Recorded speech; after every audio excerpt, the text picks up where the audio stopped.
So video is going, audio is going, video is going, obligatory ginger tea sip. Now we gotta be careful here because we've already messed up once. Don't want that happening again. I am incredibly frustrated right now. I recorded this whole video already, but this microphone stopped recording. So I had no audio or very crappy audio from that phone. So I have to record this all over again. And if you can tell that I have a second microphone here, that's because this is redundancy. Try and screw me over now, huh? And you know, I'm even more pissed off now because we are talking about an incredibly unpleasant experience that I had involving a horror book. Now, a horror book? Well, Larry, it's January 2025. If I edit this in time. Wouldn't this have been more appropriate for a Halloween episode, for example? You know, I agree with you. And here's the thing. Halloween 2024 was on October 31st. And it just so happened that there was an incredibly scary event that was happening just a few days from October 31st. So my mind was a bit occupied there. But we are now in 2025. A brand new year, a brand new reality. Bashar al-Assad has been toppled, and now I can actually finally get going on my New Year's resolution to actually get this YouTube channel going. So, I mentioned before, we're discussing a horror book. To give a bit of background, I have a very interesting evolution of how I have interacted with horror content. Now, as a kid, I do remember while watching television, sometimes there would be a horror movie commercial that would come on TV, and I would have to close my eyes and cover my ears because I just wouldn't want to engage in any sensory input from something so horrifying. Eventually, as I grew up and started engaging with more media and everything, horror slowly dripped into my life. I was always very uncomfortable with it. To this day, I'm still very uncomfortable with most horror, most psychological horror, most paranormal horror. However, there is one particular subgenre of science fiction horror that I absolutely love. There's no one word for this subgenre, but I will describe it as the subgenre where a bunch of people are stuck and trapped on a space station or spaceship and something is hunting them. Oh, there we go. See? Stopped. Why did it stop? This microphone's been doing pretty well with the quick reviews on Instagram. So I think we're just going to rely on this for today because I think this cable is just breaking off of this thing and I don't have a replacement one that is good enough. So hands-free, here we go. So yes, for some reason, I absolutely love this subgenre of science fiction horror. It's cool because it has this like science fiction covering and setting. It's obviously very scary because you're in typically your protagonists are in this closed, confined space and they're limited to how they can escape. And usually they're put into a situation where they have to survive against an alien threat or a mutated threat or something got on the ship or something like that. Occasionally you'll have some supernatural stuff thrown in there as well. For anyone who is into the same kind of horror I am, you are probably familiar with such film legends as Event Horizon or Pandorum, perhaps. There have been quite a few television shows that also have based themselves off of the same premise either in space or underwater or on the ground. Plenty of video games, of course, the most famous probably being Dead Space. So I've been engaging with a lot of this content in movies, TV, and video games. And at a certain point I figured, hey, why not try and search for books that tackle this same topic? It could be fun, right? I like these other experiences. Why not in books, which I also love? And my mission to find good horror books started out very, very well because the first couple of examples I got were actually very good. The first one I read when I started doing this journey was Dead Silence by S.A. Barnes. This is basically exactly what I was looking for in terms of a outer space horror experience. This was an incredible read. I was scared to death. I had to complete it in 2 days or less because otherwise I just was not going to be able to sleep. And S.A. Barnes has published a second book. I have not read it yet. I will probably get to it sometime. After that, Salvation Day by Callie Wallace. This was also very good. In my opinion, not necessarily as good as Dead Silence, but still a very, very good read. Now I'm on a roll, right? I got some really good experiences going in terms of my sci-fi horror reading, and so I go for my next target, and it is The Deep by Nick Cutter. Now the reason I picked this one is because mainly of what is written on the back cover here, and I'm going to read it to you in full so that you understand my line of thinking when I first picked this up. A strange plague called the Gets is decimating humanity on a global scale. It causes people to forget small things at first, like where they left their keys, and then the not so small things, like how to drive or the letters of the alphabet. Their bodies forget how to function involuntarily. There is no cure. But far below the surface of the Pacific Ocean, a universal healer hailed as ambrosia has been discovered. In order to study this phenomenon, a special research lab has been built 8 miles under the sea's surface. When the station goes incommunicado, a brave few descend through the lightless fathoms in hopes of unraveling the mysteries lurking at those crushing depths, and perhaps to encounter an evil blacker than anyone could possibly imagine. A very intriguing concept so far, right? Instead of in outer space, the station is underwater, which reminds me of a movie called Underwater, starring Kristen Stewart. In that movie, she was in this like deep sea mining operation, and something went wrong. Creatures started attacking the station, and she had to go and help her crew escape. And this seemed, or this back cover made it seem like, all right, this would be something somewhat similar. We have an interesting setup and premise here. There's a surface disease that's infecting humans, but we've somehow found a cure at the bottom of the ocean, but we've lost contact with that station, and we gotta get down there and figure out what happened. Ooh, okay, good setup. I would also like to read off the quotes that are placed on these covers here. This book is apparently utterly terrifying, according to Clive Barker. Who is Clive Barker? I have no idea. Fans of unflinching bleakness and all-out horror will love this novel. Each new shock is freshly disturbing, by Publishers Weekly, and provides an unshakable haunting, recommended for lovers of horror and books that make you question your sanity, by Suspense Magazine. Now, maybe these quotes should have put up the first, I guess you could call it a beige flag, not necessarily a red flag. I'm not too fond of psychological horrors. Psychological horrors in movies and TV, definitely not. Psychological horror in video games, no. Probably could only watch like a YouTube Let's Play of it. But no matter what, all indications, particularly that back paragraph, seem to indicate to me that this book would be right up my alley, that this book would match the quality of Salvation Day and Dead Silence. Okay, now, heavy spoilers from here on out, because I need to go into detail about what happened here that made this the worst reading experience I've ever had.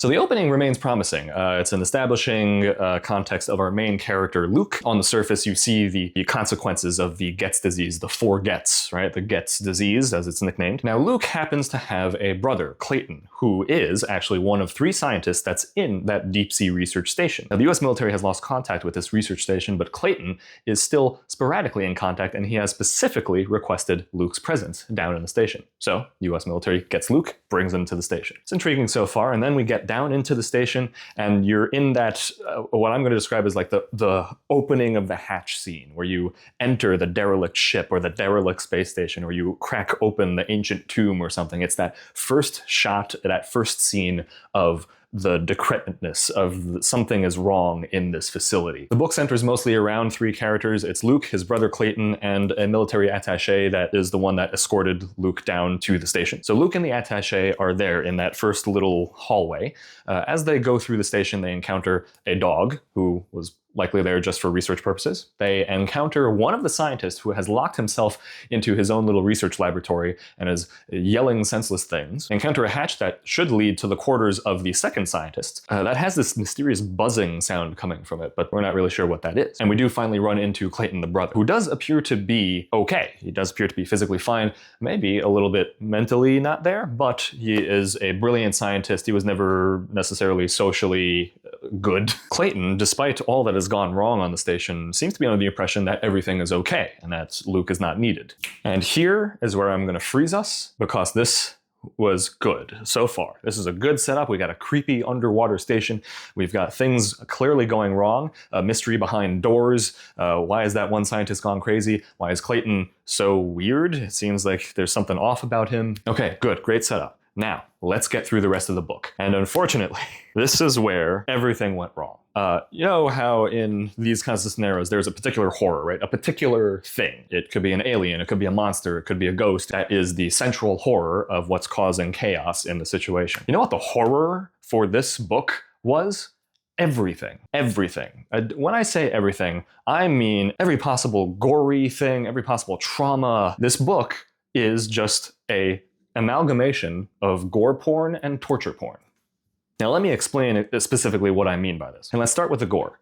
I don't like gore. I hate gore. Gore makes me nauseous, and thus this book made me nauseous. This is one of the few times where a book has made me feel physically sick in my stomach. Because, and I will give Nick Cutter this, he is very, very good at writing incredibly descriptive scenes of very disgusting things. I can't tell you how many times Cutter described something oozing, dripping, bleeding, squirming, squishing, all these adjectives. And it just created horrifying images in my brain. I should say I do have a very active imagination. When I do read books, I basically create movies and video games in my head. I think that's a pretty similar scenario that happens with most book readers. But for reading a horror book, that becomes a much more horrifying, visceral experience because it's your brain that's creating the imagery. With a horror movie, with a horror video game, it's presented to you on the screen there, and that can still haunt you, of course, right? And you have nightmares about that monster.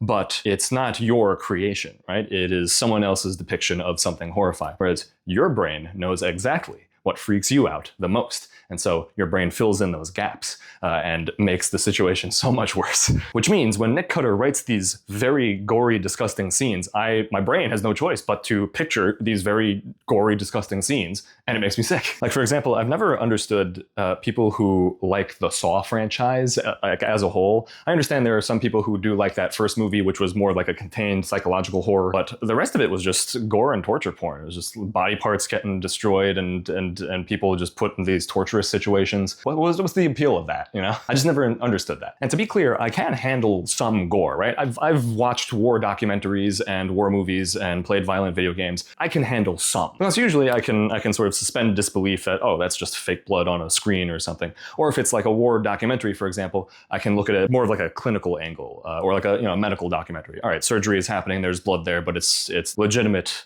real life cause for it, and this is what it actually looks like in real life. And to me, that's actually a little bit interesting. It's interesting to be able to examine medical trauma from a medical standpoint. So that's almost like a learning kind of side for me. This was just unnecessary, just disgusting, mess. This is basically just unnecessary engagement with stuff that was just always going to make me feel sick. There was no greater point to it. And this is why I needed the ginger tea, right? Ginger helps settle the stomach. Remember that buzzing that I said we heard earlier in that one locked compartment? Well, it turns out whatever phenomenon was that was affecting stuff on the station was able to create some sort of cosmic gateway or black hole or something. It's a hole in the station, but water doesn't pour inside of it. It's more of just this like cosmic energy thing. Inside of that hatch was a room filled with bees. These bees were being used for research for the ambrosia cure for the Gets by that one scientist specifically. And through some diaries that we read of this researcher, we see how the hole drove him crazy, and it also started to mutate the bees to become bigger, and become weirder. The disgusting climax of this narrative was that this scientist, who was basically mutating into some weird like insect-human hybrid thing, birthed this like puppy-sized queen bee or something out of the honeycomb hive that was forming around his room. And it was just all so gross and just like disturbing. And that's just one example. There's so many other examples of things being crushed and broken and squished and ugh. But Cutter is not just piling in the gore in this story, he is also tackling trauma. I get that trauma is a very useful tool for horror storytellers. It gives your main characters, let's say, a thing to achieve, to aspire to overcome, or maybe they'll succumb to it. Depending on which way you want the story and the characters to go, it can be useful either way. One of the most clever ways that I've seen trauma being used as a examination of the human condition was apparently in the end of The Babadook. I say apparently because I've never watched The Babadook and I don't want to, I'm too scared to. So I got the ending told to me by a friend, and I'm not going to spoil it here, but the ending of The Babadook basically addresses the role that depression has in someone's life and how it might stick with them throughout their life, how it might be passed on to the next generation, for example. In essence, the monster of The Babadook was more of an allegory about depression, as in the monster is not necessarily the monster. The monster is something about human society, about humanity itself, about the human mind. The monsters are just the placeholders in the wider message that the filmmaker or the author or whoever is trying to convey to the audience. So The Babadook, for example, is a sort of a notable way to do that correctly. Does Nick Cutter do that? No. Nick Cutter piles on trauma after trauma after trauma on Luke in particular, but everyone that's unfortunate enough to be in the cast of this book. In fact, I have a list written here of all the different traumas and phobias that he throws in there. And I want you to listen to this and see how ridiculous it is that every single one of these things is in this book. So you clearly have thalassophobia, which is a fear of the ocean. You have claustrophobia. You have gore and blood. You have the loss of family members. You have abuse, sexual and non-sexual. You have animal cruelty and animal abuse. Insectophobia, right? If you're afraid of bees, don't read that passage. Body horror, and what I mean by that is, right, like things growing inside of you or on you. That could mean your body not listening to orders your brain is giving, so your body's doing stuff that you don't want it to do. Your body parts becoming something else, being hunted just by something that you don't understand. Even like the classic fear of the dark, right? Like that's also just thrown in there as well. There's a lot of this. There's so much. There's too much. There's too much trauma in here. Most unforgivable, in my opinion, is the animal cruelty. There is one scene, for example, that a dog very cruelly gets basically sucked into this evil dimension where it probably will be tortured for eternity. At this point of the book, my empathy had just burned out, and thank God it did, because if I had any empathy left for that dog, I would have just ended the book there. And I probably should have ended the book, but we'll get to that in later. There's another reason that I'm pissed off at all this trauma dumping here, and that's because a lot of the context for how this trauma is provided to the reader was done through flashbacks, which meant that a genuinely significant portion, almost I think half of this book, doesn't actually take place in the underwater space station, but it's taking place in Luke and Clayton's memories. That's where we get introduced to the traumas that their mother brought to bear on them. That's where we were introduced to Luke's weird experiences with certain horror entities as a child. That's where we were introduced to how Luke lost his son. All of this trauma is just dumped onto Luke, and I don't necessarily understand. Try to follow my line of thinking here. You're loading all of this trauma onto one character, and ostensibly, if this was a typical horror production, that character would need to address and overcome the consequences of these traumas through various choices that they make, and that teaches them and you, the reader, then a lesson about how life works, or how humanity works, or how the universe works, something like that. But everything I just listed off there, a lot of that is just happening to Clayton and Luke and the military attaché in the station, and that is like traumatizing them to different levels. They've already come onto the station with all of this baggage. That's going to be a lot to figure out, right? When Luke was a child, there was this toy chest, this very ugly toy chest that his mother put in his room, and that toy chest had this like horrifying arm that would come out and try and grab him. He thought that was probably just like his mind playing tricks on him as a kid, as a traumatized kid, but that very same chest appears on the station, and that arm is actually indeed right there. Now, there's no good reason given at that point as to why this thing from his childhood is here, but okay, adds more to the mystery. The thing is, Cutter's been adding to the mystery this whole time, but nothing is getting figured out or resolved until we start reading these diary entries and we start understanding the nature of what this threat on the station is. So clearly now we're dealing with something supernatural, right? It's not just a deep sea underwater creature that's mutated to be aggressive. It's not a science experiment gone wrong. There's something genuinely wacky that's destroying physics and altering how things work and behave. Hell, I can recall this. I'm staying with a friend in Boston for an event in that city, and I'm reading this book, and I'm nauseous and sick, and I'm telling her that I'm nauseous and sick by this book. I'm almost there. I'm like getting done. I'm in the last 50 pages. And then Nick Cutter does possibly the most cruel thing to me. He gives me hope that this is actually going to be good, because Luke actually succeeds at confronting and defeating, I believe, 2 phenomena that threaten him on the station. And I'm like, yes, okay, finally, this is it. This is where the main character realizes his power and potential, and this is where he's going to be able to, overcome the evil on this station and rescue humanity from the Getz disease, and everything will be resolved. Well, unfortunately, no, not at all. We get perhaps the most unsatisfying ending I've ever had in a fiction reading experience. And this is going to sound really, really weird, so you're going to have to stick with me. The thing that's causing all the weirdness on the station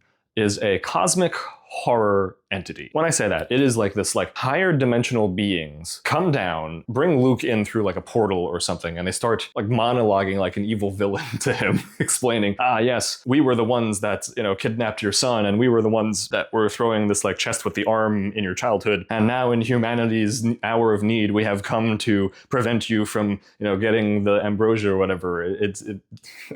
But okay, clearly this is like the ultimate climax of the entire book. Luke is here confronted by the very beings that have tortured him his entire life.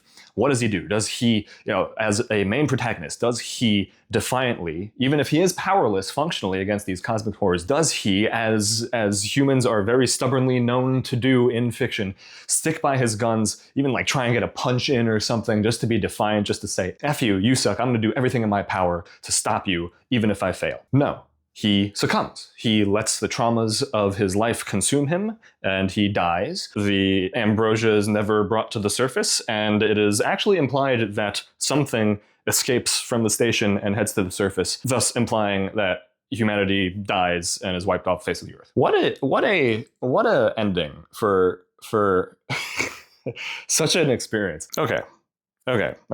So you're telling me that I just suffered through several hours of nausea and pain reading this god-awful book that makes me envision like very horrible things. I genuinely am suffering nausea during this time. And to top it off, you give me a bleak and hopeless ending that wipes out humanity, that makes anything that any character had done in that narrative not matter in the slightest. What kind of payoff is this? What kind of experience was I supposed to have from this? This is why I say when there was on the back cover here, unflinching bleakness. Yeah, that's a very bleak ending. I fail to see the value of those kinds of endings. There is a movie called Life, and I'm going to spoil this now. Life ends with the alien creature that's attacking the International Space Station heading down to Earth, and it is implied that it is so invincible that it will eventually wipe out humanity. But if that's the case, then like, why should I care about anything that happened before? If humanity was just going to die, it almost cheapens the experience for me, like knowing that, all right, these characters suffered so much and sacrificed so much to get to the end, and then it's all what, for nothing? Well, then the book is for nothing. Like,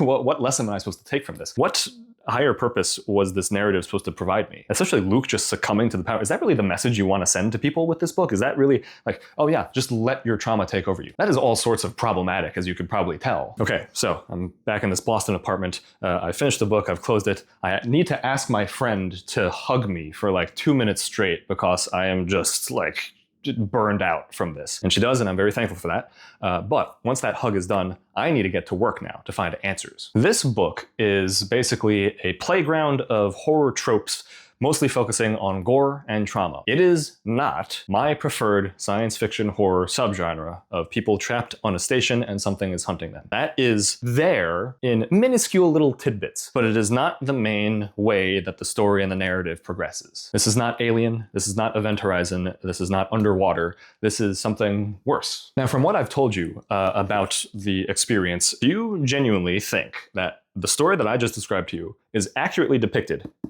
on the back cover here? Because I don't. And the friends that I've told about this whole debacle that I went through also don't agree when they read this. It's not legally false advertising, don't come after me, but it is incredibly misleading because there is no indication on here or any of this or on the pages in the front there that this is a book full of gore and torture porn. I'm not looking for that kind of experience. I'm looking for an experience like these two. The experience that was advertised to me on this back cover was not the majority, not even really a significant percentage of the experience that I got reading the book. The Getz disease that was the impetus for going down to the bottom of the ocean in the first place was basically forgotten as a plot point for most of the book. As I mentioned earlier, a lot of the book doesn't even take place in the underwater station. It takes place in flashbacks. So I just feel incredibly misled and betrayed by whoever decided to pitch the book as that. Now, I already hear a lot of you screaming in the comments and everything saying, Larry, if this was such a horrible reading experience for you, one, why didn't you DNF it? And two, why didn't you look at the reviews beforehand? So one, the DNF, I will give that to you. It's my fault. I should have DNF'd this.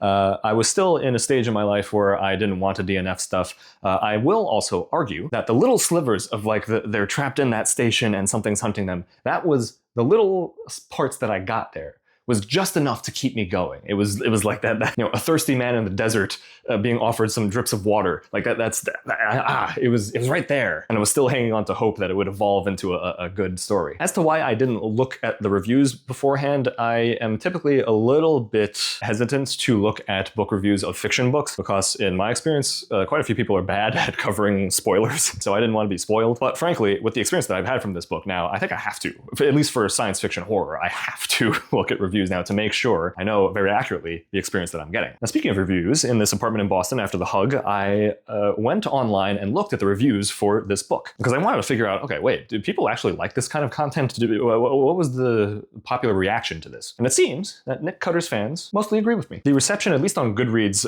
was very mixed for this book. A lot of people liked The Troop, but they found The Deep to be such a over-the-top amalgamation of horror tropes with very little narrative cohesion throughout that it was just kind of a non-worthwhile experience. Same as me, and I feel very gratified that they agree with me. Because ostensibly, these are people that actually like horror in all of its forms. I just like one specific subgenre of horror. It does also seem that even for hardcore horror fans, the animal abuse and animal death that was present in this book was enough to turn them off immediately. I do actually have a friend, I was telling her about the plot and details of this book, and she was like, okay, I can handle all of that.